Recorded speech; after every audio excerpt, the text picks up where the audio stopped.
আমের মুকুলের মৌ মৌ গন্ধ আর সোনালি আভা আমাদের প্রকৃতিতে এক অনন্য মাত্রা যোগ করে। এটি কেবল ফলনের সংকেত নয়, বরং বাংলার চিরায়ত সৌন্দর্যের এক অবিচ্ছেদ্য অংশ। আমের মুকুল কিভাবে প্রাকৃতিক সৌন্দর্য বাড়িয়ে তোলে সে বিষয়ে কিছু মূল দিক নিচে তুলে ধরা হল। বসন্তের সজীব বার্তাবাহক। শীতের রিক্ততা কাটিয়ে প্রকৃতি যখন নতুন করে সাজে, তখন আমের মুকুলই প্রথম জানান দেয় যে ঋতুরাজ বসন্ত এসে গেছে।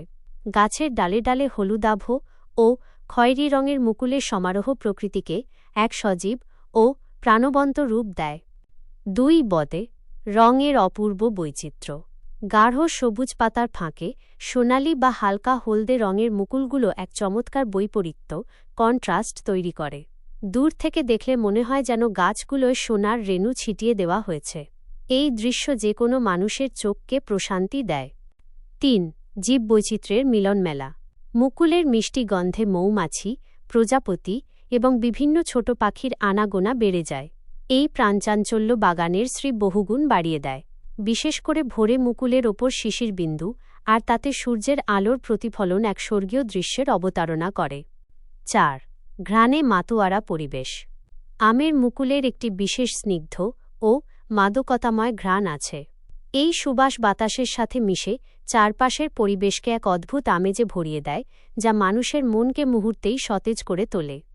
5 গ্রামীণ ঐতিহ্যের দৃশ্যপট।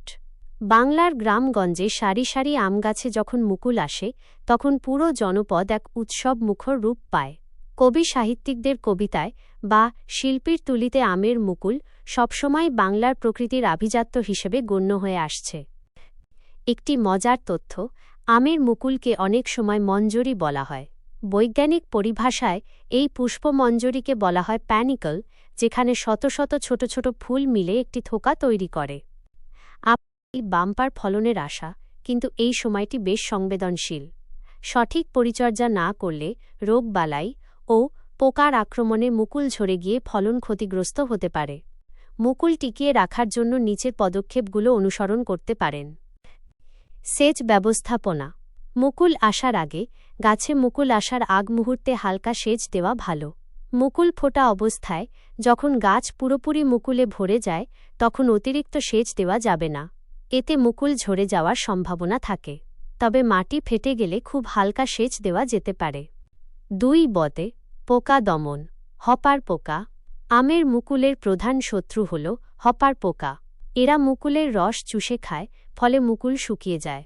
প্রতিকার: মুকুল যখন 2-3 ইঞ্চি লম্বা হয় কিন্তু ফুল ফোটেনি, তখন একবার এবং ফল মটর দানার মতো হলে আর একবার অনুমোদিত কীটনাশক যেমন ইমিডাক্লোরোপিড গ্রুপের স্প্রে করতে হবে।